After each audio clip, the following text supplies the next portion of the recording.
ವರ್ಷಗಳಿಂದ ಭಾರತೀಯರು ಸೇರಿದಂತೆ ವಿಶ್ವದ ಎಲ್ಲಾ ಭಾಗಗಳ ಜನರನ್ನು ಕಾಡುತ್ತಿರುವ ಇನ್ನೊಂದು ಸಮಸ್ಯೆ ಉದ್ವೇಗ ಅಥವಾ ಆಂಗ್ಸೈಟಿ. ಇದಕ್ಕಿದ್ದಂತೆ ನಾವು ಅಸಮರ್ಥರು, ಅಯೋಗ್ಯರು ಎಂಬಂಥ ನೆಗೆಟಿವ್ ಭಾವನೆಯೊಂದು ಮನದಲ್ಲಿ ಮೂಡುತ್ತೆ. ಎದೆ ಢವಢವ ಹೊಡ್ಕೊಳ್ಳುತ್ತೆ. ಭಯ, ಟೆನ್ಷನ್ಗೆ ಮೈಮುಖದಲ್ಲೆಲ್ಲ ಬೆವರಾಗುತ್ತೆ.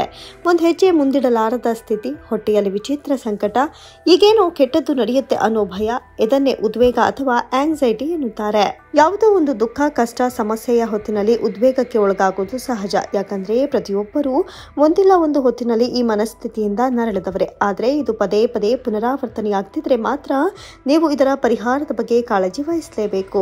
ಒಂದಲ್ಲ ಒಂದು ಬಾರಿ ಎಲ್ಲರೂ ಈ ಮನಸ್ಥಿತಿಯಿಂದ ಬಳಲಿದವರೇ. ಇದು ಉದ್ವೇಗದ ಸಮಸ್ಯೆ. ಯಾವತ್ತೂ ಒಮ್ಮೆ ಬರುವ ಉದ್ವೇಗ ಸಹಜವಾದದ್ದು, ಆದ್ರೆ ಅದು ಪದೇ ಪದೇ ಕಾಣಿಸಿಕೊಂಡ್ರೆ ಒಳ್ಳೆಯದಲ್ಲ. ಇಲ್ಲಿ ಅಸಹಜ ಉದ್ವೇಗದ ಲಕ್ಷಣಗಳಿವೆ. ಈ ಸಮಸ್ಯೆ ನಿಮಗೂ ಇದೆಯಾ ಅಂತ ಒಮ್ಮೆ ಚೆಕ್ ಮಾಡ್ಕೊಳ್ಳಿ. ಈ ಕೆಳಗಿನ ಲಕ್ಷಣಗಳಿದ್ರೆ ನೀವು ಉದ್ವೇಗದ ಸಮಸ್ಯೆ ಹೊಂದಿದ್ದೀರಾ ಅಂತ ಅರ್ಥ. ವಿಷಯ ಚಿಕ್ಕದಾಗಿರ್ಲಿ ದೊಡ್ಡದಾಗಿರ್ಲಿ ಸಿಕ್ಕಾಪಟ್ಟೆ ಚಿಂತೆ ಮಾಡೋದು, ಇಡೀ ದಿನ ಯೋಚನೆ ಮಾಡಿ ತಲೆಚಿಟ್ಟು ಹಿಡಿಸ್ಕೊಳ್ಳೋದು, ಇದರಿಂದ ಸುಸ್ತಾಗುತ್ತೆ. ಬೇರೆ ಏನು ಮಾಡೋದಕ್ಕೆ ಚೈತನ್ಯವೂ ಇರೋದಿಲ್ಲ. ಚಿಂತೆ ಮಾಡ್ತಾನೆ ಇರೋದು ಉದ್ವೇಗದ ಪ್ರಮುಖ ಲಕ್ಷಣ. ಕ್ರಿಯಾಶೀಲ ಮನಸ್ಸು ಮಂಕು ಹಿಡಿದಂತಾಗುತ್ತೆ. ವಿನಾಕಾರಣ ಭಯ, ಸುಮ್ಮನೆ ಕೂತಿದ್ದಾಗ ಯಾರೋ ತನ್ನನ್ನು ನೋಯಿಸಬಹುದು ಎಂಬ ಭಯ, ಸಿಗ್ನಲ್ನಲ್ಲಿ ನಿಂತಾಗ ಡಾಕ್ಯುಮೆಂಟ್ಸ್ ಎಲ್ಲ ಸರಿಯಾಗಿದ್ರು ಪೊಲೀಸ್ ಹಿಡಿದು ಜೈಲಿಗೆ ಹಾಕಿದ್ರೆ ಅನ್ನೋ ರೀತಿಯ ಭಯ, ಕೆಲವರಿಗೆ ಹಾವು ಕೀಟಗಳ ಭಯವೂ ಕಾಡಬಹುದು. ಜೀರ್ಣಕ್ರಿಯೆಯಲ್ಲಿ ಸಮಸ್ಯೆ, ಇವೆಲ್ಲವೂ ಉದ್ವೇಗದ ಲಕ್ಷಣ. ನನ್ನಿಂದ ಏನೂ ಮಾಡಲು ಸಾಧ್ಯವಿಲ್ಲ ಎನ್ನುವಂಥ ಭಾವನೆ, ಬೆಳ್ಳಂಬೆಳಿಗ್ಗೆ ಏಳುತ್ತಿದ್ದಂತೆ ಆಲಸ್ಯ, ಎದ್ದೇಳೋದೇ ಬೇಡ ಎಂಬ ಚಿಂತನೆ, ಇದರ ಜೊತೆಗೆ ಪ್ರತಿನಿತ್ಯ ಮಾಡುವ ಸಣ್ಣ ಪುಟ್ಟ ಕೆಲಸಗಳ ಬಗ್ಗೆಯೂ ಆತಂಕ. ಅಡುಗೆ ರುಚಿಯಾಗದಿದ್ರೆ, ಕೆಲಸ ಬೇಗ ಮುಗಿಯದಿದ್ರೆ, ನೀರು ಬರದಿದ್ರೆ, ಕರೆಂಟ್ ಹೋದ್ರೆ, ಹೀಗೆ ನಾನಾ ರೀತಿಯಲ್ಲಿ ಭಯ ಕಾಡಲಾರಂಭಿಸುತ್ತೆ. ಏನೇ ತಿಂದರೂ ಹೊಟ್ಟೆಯೊಳಗೆ ತಳಮಳ, ಗ್ಯಾಸ್ಟ್ರಿಕ್ ಹೆಚ್ಚಾಗುತ್ತೆ, ಜೀರ್ಣಕ್ರಿಯೆ ನಿಧಾನವಾಗುವುದು, ಹೊಟ್ಟೆ ನೋವು, ಡಯೇರಿಯಾ ಮೊದಲಾದವು ಈ ಉದ್ವೇಗದ ಸಮಸ್ಯೆಯ ಜೊತೆಯಾಗುತ್ತವೆ. ದೈಹಿಕ ಹಾಗೂ ಮಾನಸಿಕತೆಗೆ ಬೆರೆತ ಸಮಸ್ಯೆ ಇದು. ಅಲ್ಲದೆ ಹೊಸ ಸ್ಥಳಗಳಿಗೆ, ಸಮಾರಂಭಗಳಿಗೆ ಹೋದಾಗ ಒಂದು ರೀತಿಯ ಆತಂಕ ನಿಮ್ಮಲ್ಲಿ ಕಾಡ್ತಾ ಇರುತ್ತೆ. ನನ್ನನ್ನು ನೋಡಿ ಅವ್ರೇನು ಅನ್ಕೊಂಡ್ರು, ಇವರು ನನ್ನನ್ನು ಇಷ್ಟಪಡ್ತಾರೋ ಇಲ್ವೋ, ನಮಗೆ ಒಳ್ಳೆಯ ದಿನಗಳೇ ಇಲ್ವಾ ಅಂತ ಆತಂಕ. ಹೀಗೆ ಅನಗತ್ಯವಾದ ಯೋಚನೆಗಳೇ ಮನಸ್ಸಿನಲ್ಲಿ ಉದ್ವೇಗವನ್ನು ಹುಟ್ಟುಹಾಕುತ್ತೆ. ಉದ್ವೇಗಗೊಂಡಾಗ ಜನರು ತಮಗೆ ಏನಾಗಿದೆ ಎಂಬ ಅರಿವು ಇಲ್ಲದೆ ಹೆದರಿಕೊಳ್ತಾರೆ.